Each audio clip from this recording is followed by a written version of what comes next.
Welcome to Telangana వెలుగు. నేను మీ రాజు. బీసీలకి రేవంత్ సర్కార్ గుడ్ న్యూస్ చెప్పింది. గత ఎన్నికల్లో 2023 ఎన్నికల్లో కామారెడ్డి డిక్లరేషన్ ప్రకారం 42% బీసీలకు రిజర్వేషన్ కల్పిస్తాం, చట్టబద్ధత తెస్తామని చెప్పేసి హామీ ఇచ్చారు.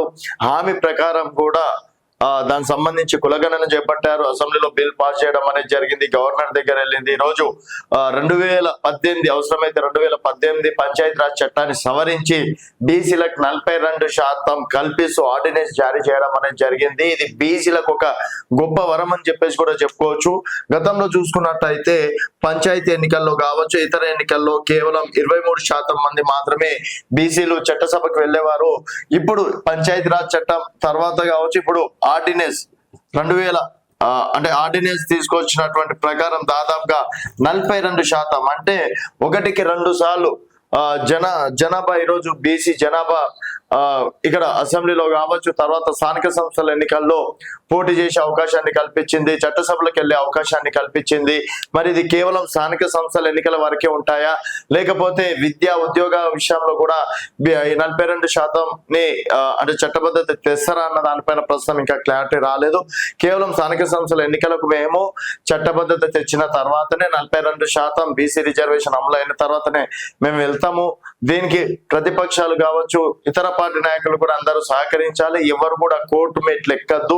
ఎందుకంటే ఎవరన్నా పొరపాటున కోర్టు మెట్లు ఎక్కినా కూడా మళ్ళీ అది కోర్టులో ఉండే అవకాశం ఉంటుంది. గతంలో చూసుకున్నట్టయితే మహారాష్ట్ర విషయంలో కావచ్చు, తమిళనాడు విషయంలో కావచ్చు, బీహార్ విషయంలో కావచ్చు, కొన్ని చోట్ల ఇలాంటి రాష్ట్రాలకు ఎదురుదెబ్బ తగిలింది. ఆర్డినెన్స్ సొంత రాష్ట్రం ఆర్డినెన్స్ చేసుకుంటే, అదే కేంద్రం నుంచి కనుక అఫీషియల్ గా వస్తే మాత్రం దాన్ని ఎవరు ఏం చేయలేరు.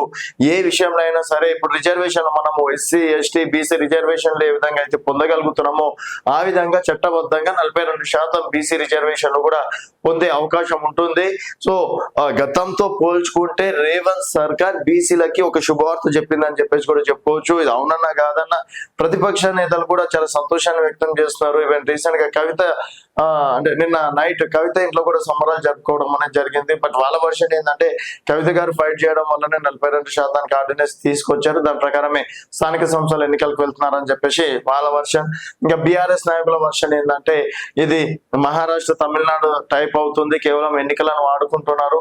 మోడీ దగ్గర కనీసాలు వెళ్తున్నప్పుడు ఎందుకు దాన్ని చట్టబద్ధత చేయాలని చెప్పేసి ఎందుకు చెప్పట్లేదు అని చెప్పేసి బీఆర్ఎస్ నేతల వాదన. ఇటు కాంగ్రెస్ నేతలు ఇచ్చిన 42% రిజర్వేషన్లు ఇచ్చి తీరుతామని చెప్పినాం, ఇచ్చి తీరినాం. సో ఈ రోజు తెలంగాణ వ్యాప్తంగా జిల్లా కేంద్రాలలో కూడా పెద్ద ఎత్తున సెలబ్రేషన్స్ కూడా జరుపుకుంటున్నారు. మరి మరోసారి రేవంత్ రెడ్డి సర్కార్ కి కృతజ్ఞతలు తెలుపుకుందాం. ఎందుకంటే ఈ రోజు 23% ఉన్నటువంటి బీసీలో ఈరోజు 42% బీసీ నాయకులు ఈ రోజు చట్టసభకి వెళ్లే అవకాశాన్ని కల్పించినందుకు అండ్ బీసీ రిజర్వేషన్ పైన కూడా అంటే ఆర్డినెన్స్ తీసుకురావడాన్ని మీ అభిప్రాయాల కింద కామెంట్ రూపంలో తెలియజేయండి. చూస్తూనే ఉండండి తెలంగాణ వెలుగు.